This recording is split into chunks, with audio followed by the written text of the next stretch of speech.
Hey there, I'm Liz, and apparently I'm a mother of 7 plant children. For a very long time I wanted to make humanizations of them, and I finally have some free time and energy for it.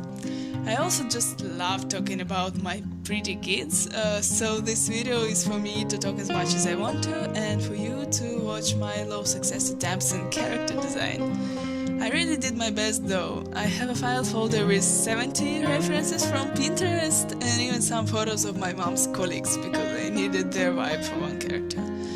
But I suck in drawing men and I don't have some kind of a stable art style, so the final pieces don't really look like a series. But I had a lot of fun and gained some experience in finding references and combining colors, and I still want to make very talkative YouTube videos, so here we go.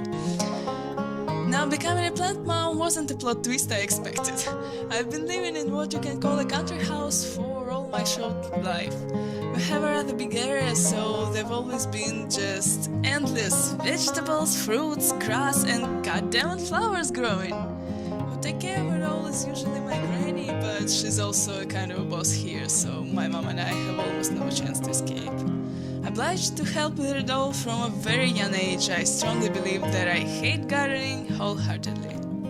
Wait a minute, how come you have almost a greenhouse in your room then? Now here goes a funny story. One day I was going to bed and suddenly thought that I want a cactus.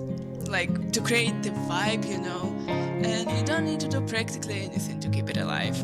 The desire didn't disappear in the morning, so I bought a cactus. I actually wanted to transplant it into a more beautiful pot, but we hadn't really figured out how to do that, so I just put his pot into another and placed the cactus on the windowsill. As for the name, I made it up when I started drawing. My mom pointed at the decoupage stone line in his pot, which she has made some time ago, and said it looks like some profile pics, so I thought about some kind of a nickname to suit it. If only I knew it was the beginning of a total occupation. Not long after that, my mom's student presented her with a crassula, also called money tree, I guess. She said she'll throw it away, and I was just, what? Have you even looked at it? It is so pretty! So, in the end, it settled down on my windowsill too. You see the tendency, right? By the way, I don't know why I called her Ola. I thought of most names when I started drawing actually, and some of them make sense, and others just came to my mind when I looked at the plants, this one included.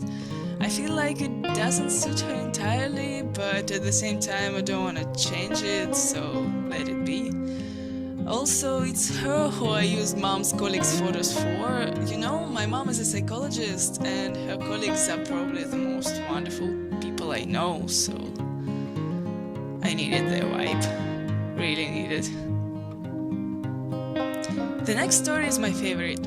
One day at school we were having a history class when suddenly one of my classmates' grandma called and said she had brought some plants for our classroom and she needs some people to come and take them. So they went downstairs and returned with 20 or more pots. Of course we had to take some of them home because our classroom isn't that big. So I took a giant Decemberist, a zygo cactus, a phylum. My family looked at me as if I have gone crazy, took a tiny piece out of it and threw away the rest. He survived and even bloomed the next year, which looked pretty funny as it was still pretty little and the flowers were huge in comparison. After that, the events developed rapidly. I started to germinate avocado seeds. The funniest thing is that I don't even eat avocados, my mom does. Maybe she introduced the germinating though, I don't remember. I tried about 5 or 6 seeds already, not at the same time, but only 2 survived. Now I'm waiting for 1 more to split up. And those 2 are so different. The bigger one is actually the youngest, but he's grown like crazy, almost reaches my waist already. We're joking that it will reach the ceiling of my room till the end of summer, but you know, it doesn't feel like a joke already.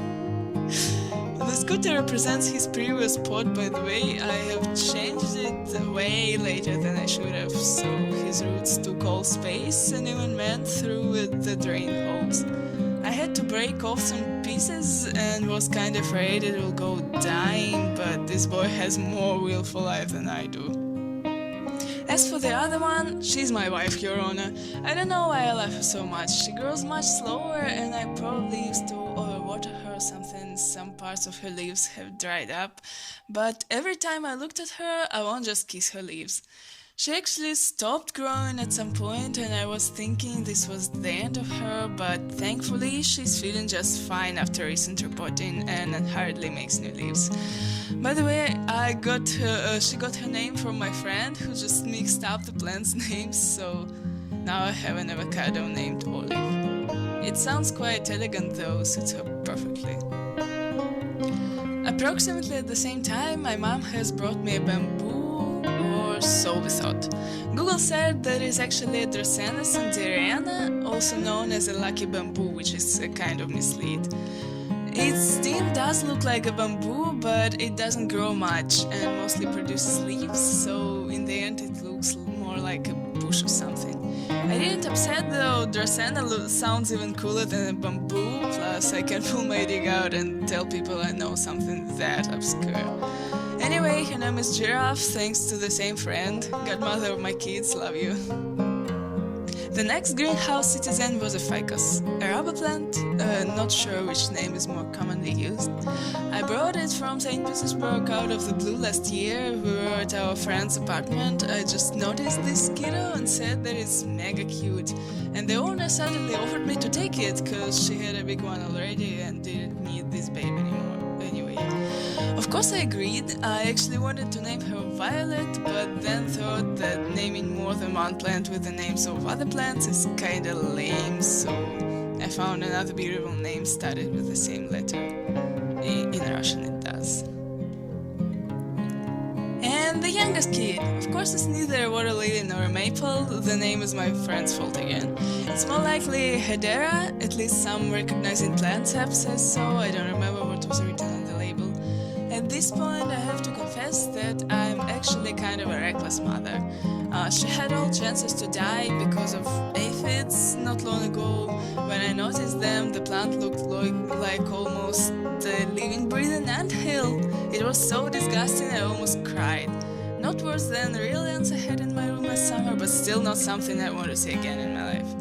However, thanks to my granny, her chemicals and some weeks spent under my close surveillance, she's fine now, happily growing more dense. I'm really sorry girl, this shit won't happen again, I swear. So here are all of them. Tell me who you like best in the comments and thank you for watching, bye!